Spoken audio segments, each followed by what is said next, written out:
नमस्कार दोस्तों, स्वागत है आपका फिर से एक नए वीडियो में। तो आज भी मैं एक इंग्लिश स्टोरी लेके आया हूँ जिसको मैं हिंदी में ट्रांसलेशन करके बताऊँगा।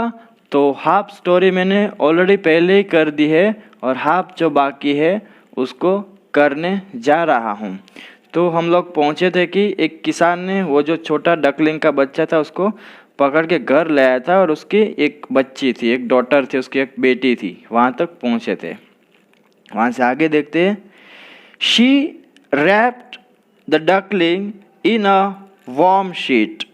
तो wrapped का मतलब क्या होता है दोस्तों? लपेटना। जब किसी चादर में हमको लपेट देते तो उसको बोलते हैं wrapped। तो उसने लपेटा वो जो डकलिंग, जो छोटा बच्चा था बतख का, उसको इन अ वार्म शीट मतलब कि गर्म चादर में and put him close to the fireplace. तो फायर प्लेस का मतलब क्या होता है? चिमकी, जहाँ पे आग होता है, आपको पता है। तो उसको वहाँ पे उसके नज़दीक रख दिया। When the duckling got the warmth, जब वो जो छोटा बच्चा था बत्तख का उसको गर्मी मिली, ऐसा बोल सकते हैं। warm, got the warmth, he opened his eyes, उसने अपनी आंखें खोली। The little girl fed him with some food, वो जो छोटी लड़की थी उसने उसे कुछ खाना खिलाया। The duckling felt better, वो जो बतख का बच्चा था अभी क्या होगा? Felt better मतलब कि बेहतर महसूस कर रहा था अभी। Suddenly, अचानक, there came the farmer's little son, वहाँ पर कौन आया? किसान का छोटा लड़का आया। He was very naughty, वह बहुत ही नोटी था। नोटी का मतलब होता है दोस्तों शरारती। तो वह बहुत ही शरारती था। ही चेस्ड द पुअर डकलिंग, उसने पीछा किया वो बेचारी बतख के बच्चे का ऑल अराउंड द हाउस मतलब कि पूरे घर में। The duckling had become weak, तो फिर से क्या हो गया? वो जो बतख का बच्चा था वो फिर से वीक हो गया, कमज़ोर हो गया। He tried to fly away, उसने कोशिश की।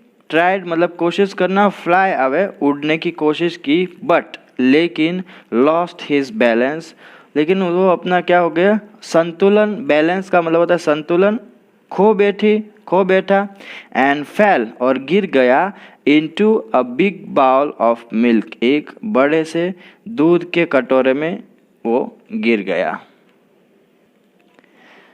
This annoyed the farmer's wife, तो अनॉयड का मतलब क्या होता है दोस्तों? नाराज हो जाना। दिस, इस वजह से क्या हो गया? नाराज हो गई। द फार्मर्स वाइफ, किसान की पत्नी। हु स्पिल्ड द मिल्क, दूध किसने गिराया। And messed up the table, और मेज खराब किसने की? तो ये पूछ रही है। शी येल्ड, वह चिल्लाई। येल्ड का मतलब होता है चिल्लाना। The children clapped their hands, बच्चों ने क्या किया? ताली बजाई अपने हाथों से। एंड लाफ्ड, और हंसे वह। टीजिंग द डकलिंग, टीजिंग का मतलब होता है चिढ़ाना। तो वो जो बत्तख का बच्चा था उसको चिढ़ाते हुए तालियां बजाई उतने और हंसे उस पे एक बार। बट लेकिन द पुअर डकलिंग, वो जो बेचारा बत्तख का बच्चा था उसको क्या हुआ? हैड अ टफ टाइम, मतलब कि उसे बहुत ही कठिनाई हुई। हैड अ टफ टाइम मतलब कि बहुत ही कठिनाई होना। गेटिंग आउट, बाहर निकलने के लिए। Of the angry ladies reach, मतलब कि जो किसान की महिला जो पहुंच गई थी ना वहाँ पर, तो उससे बाहर निकलने के लिए। तो उसको मतलब कि तकलीफ हुआ, वो गिर गया था अंदर, आप सबको पता है। समहाउ, किसी तरह से क्या किया उसने? ही मैनेज टू एस्केप, वह कामयाब हो गया। एस्केप का मतलब होता है बाहर निकलना या भागना भी होता है। तो यहाँ पर बाहर निकलना होगा। फ्रॉम द विंडो मतलब कि वो बाहर निकलने में कामयाब रहा खिड़की से। The ugly duckling then started wandering again, वो जो अगली डकलिंग बदसूरत बतख का बच्चा था, देन स्टार्टेड, फिर उसने क्या किया? स्टार्टेड मतलब कि शुरू कर दिया क्या करने का? वॉन्डरिंग मतलब कि भटकना, घूमना। अगेन, फिर से। विथ अ हैवी हार्ट, तो हैवी हार्ट मतलब कि भारी, यहाँ हार्ट है लेकिन एक तरह से उसका सेंस होता है मतलब कि भारी मन लेकर, ऐसा बोल सकते हैं। मतलब कि बहुत ही उदास होना, दुखी होना। ही ऑफन साइड, उसने क्या किया, ही ऑफन साइड मतलब कि वह अक्सर क्या करता था, आह भरता था। साइड का मतलब होता है आह भरना। क्या बोलता था, I wish I could die, काश मैं मर जाता। तो वो सोचता था क्योंकि ऑलरेडी परेशान हो गया था ये सब तकलीफ उठा उठा के। सम डेज पास्ट, कुछ दिन बीत गए। It was spring season again. तो स्प्रिंग सीजन का मतलब क्या होता है दोस्तों, वसंत ऋतु। द डकलिंग सॉ, बतख के बच्चे ने देखा, द क्लियर ब्लू स्काई, एकदम साफ नीला आसमान देखा उसने। एंड हर्ड द सॉफ्ट, और उसने क्या सुना, सॉफ्ट का मतलब होता है दोस्तों एकदम नरम। सूथिंग सॉन्ग मतलब कि सुखदायक गीत सुना। ऑफ द लाक, तो लाक एक तरह का बर्ड होता है, पक्षी होता है, आप सबको पता होगा। तो उसका उसने गाना गीत सुना। This wonderful site gave him a new hope of, आगे होगा लाइफ। दिस वंडरफुल साइट, यह अद्भुत दृश्य ने क्या किया, गेव हिम, उसे दिया, अ न्यू होप, एक नई आशा जगा दी उसको, ऑफ लाइफ मतलब कि लाइफ जीने की या जिंदगी जीने की ऐसा बोल सकते, क्योंकि ऑलरेडी वो फेड अप हो गया था सब ये उठा उठा के। The duckling had by now grown up, तो वो जो बतख का बच्चा था वो क्या हो गया था, बाय नाउ, अब तक मतलब कि अब, ग्रोन अप, बड़ा हो गया था। He had an urge to fly, अभी उसे क्या हो गया, अर्ज का मतलब होता है इच्छा रखना, चाहत होना, तो उसे उड़ने की चाहत थी अभी, मतलब कि वो बड़ा हो गया, स्वाभाविक है कि उड़ने का उसको मन होगा। सुन, जल्द ही स्प्रेड हिज विंग्स, उसने अपने पंख फैलाए। And took off in the sky, और आकाश में उड़ गया। This was his first flight, यह उनकी पहली उड़ान थी।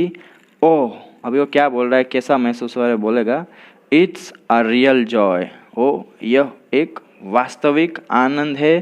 चप्ड द डकलिंग, चप्ड का मतलब होता है चहकना, जब पक्षी बोलते हैं ना तो उसको बोलते हैं चप। तो वो बतख चहक उठा ऐसा बोल सकते हैं। ही फाइनली, वह आखिरकार, लैंडेड का मतलब होता है पहुंचना, इन अ पार्क, एक पार्क में पहुंचा, फिल्ड विथ ब्राइट फ्लावर्स, तो वहाँ पर कैसे थे, फील्ड मतलब कि भरा हुआ, विथ ब्राइट चमकीले फ्लावर्स मतलब कि कई तरह के फूल होंगे वहाँ पर। तो वहाँ पर वो पहुँच गया उस चमकीले फूलों से भरे हुए पार्क में।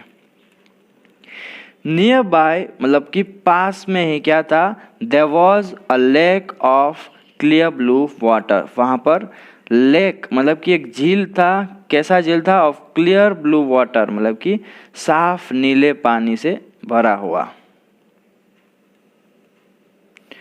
The duckling went near the lake to quench his thirst, तो वो जो बतख का बच्चा था, वेंट गया, नियर द लेक, उस झील के पास, टू क्वेंच का मतलब होता है बुझाना, हिज थर्स्ट, उसकी प्यास। As he bent down to drink water, जैसे ही वह नीचे झुका पानी पीने को, ही सॉ, उसने देखा, हिज इमेज, उसकी छवि देखी, in the water of the lake, उस झील में उसके अपनी छवि देखी। And he could not believe his eyes, और उसे अपनी आंखों पर विश्वास नहीं हो रहा था। इज दैट रियली मी, क्या वह सचमुच मैं ही हूँ, यह सचमुच मैं ही हूँ। ही वॉन्डर्ड, वह आश्चर्यचकित हुआ। He looked beautiful and elegant, वह कैसा दिख रहा था, सुंदर और एलिगेंट का मतलब होता है आकर्षक अब दिख रहा था क्योंकि वो बड़ा हो गया था। जस्ट देन, तभी, ही सॉ, उसने देखा, सम ग्रेसफुल, कुछ सुंदर, वाइट बर्ड्स, वाइट मतलब कि सफ़ेद पक्षी देखे, कमिंग टूवर्ड्स हिम, उसकी ओर आते हुए। दे वर स्वॉन्स, वो लोग क्या थे, हंस, हंस थे, हंस, स्वॉन्स मतलब कि हंस। वेलकम ब्रदर, स्वागत है आपका भाई। यू आर द यंगेस्ट, आप सबसे छोटे हो। एंड द मोस्ट ब्यूटीफुल, और सबसे सुंदर हो। अमोंग अस ऑल मतलब कि हम सभी में, तो आप हम सब में सबसे छोटे और सुंदर हो। प्रेज द स्वॉन्स, प्रेज का मतलब होता है दोस्तों तारीफ करना, प्रशंसा करना। तो हंसों ने प्रशंसा की। दे कैरस्ड, तो कैरस का मतलब होता है दोस्तों सहलाना। हिम विथ देयर बीक्स, उसने अपने, बीक्स का मतलब होता है चोंच, तो अपने चोंचों से उसको सहलाया। At last I have found true love, आखिरकार, एट लास्ट आखिरकार, आई हैव फाउंड मुझे मिल गया, ट्रू लव मतलब कि सच्चा प्यार। स्माइल्ड द डकलिंग, बतख जो है वो मुस्कुराया। एक्चुअली दरअसल वास्तव में, he had grown into a beautiful sworn, अभी वो क्या हो गया था, वह बड़ा होकर एक सुंदर स्वॉन हंस बन गया था। नाउ, अब, he was no longer the ugly duckling, अब वो बदसूरत बतख का बच्चा नहीं रहा। नो लॉन्गर की मतलब अब नहीं रहा। He mingled in the family of swan, mingle का मतलब होता है दोस्तों घुल मिल जाना, घुल मिल जाना एक दूसरे के साथ। तो वो घुल मिल गया था किसके साथ, इन द फैमिली ऑफ स्वॉन्स, मतलब कि जो वो हंसों का परिवार था उसके साथ। एंड ग्रेसफुली, और खूबसूरती से, स्वॉम अक्रॉस द वाटर्स, पानी में वो तैरता था। तो दोस्तों यहाँ अपनी स्टोरी जो ख़त्म होती है। आई होप आप सबको अच्छी लगेगी, और अच्छी लगे तो ज़रूर से वीडियो को लाइक कीजिए, चैनल पर नहीं हो तो ज़रूर से चैनल को सब्सक्राइब कीजिए, साथ ही साथ बेल आइकन बटन को भी प्रेस कीजिए, ताकि ऐसे ही वीडियो के नोटिफिकेशन आपको मिलते रहे। आपके दोस्तों के साथ, फ्रेंड्स के साथ इसको ज़्यादा से ज़्यादा शेयर करें, ताकि इन लोगों को भी, सभी को हेल्प हो सके अपना इंग्लिश इम्प्रूव करने में। तो मिलते हैं दोस्तों नेक्स्ट वीडियो में। Till then take care, keep learning, have fun.